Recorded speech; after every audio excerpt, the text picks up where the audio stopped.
Жеңіс күні. Бұл күн бүгінгі ұрпақтың сіздер сылған бейбіт даму жолын одан әрі жалғастырып жатқан күн.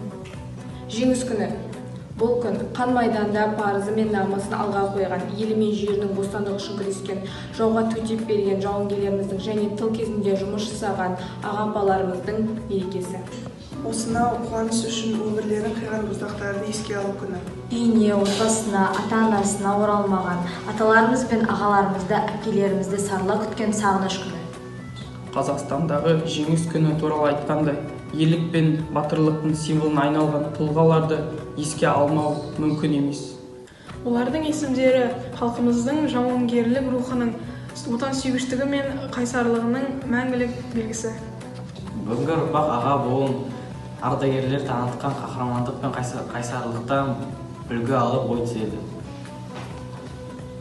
Осынау ерлікке толығын тарихымыздың мәңгілік ұмытылмас парағы болып қала бермек. Бұл жеңіс халықтың бірлігі мен табандылығының үлгісі. Олардың ерлігі біздің ұлттық мақтанышымыз, ал жеңіс күні сол ерлікті еске алатын қасиетті күн.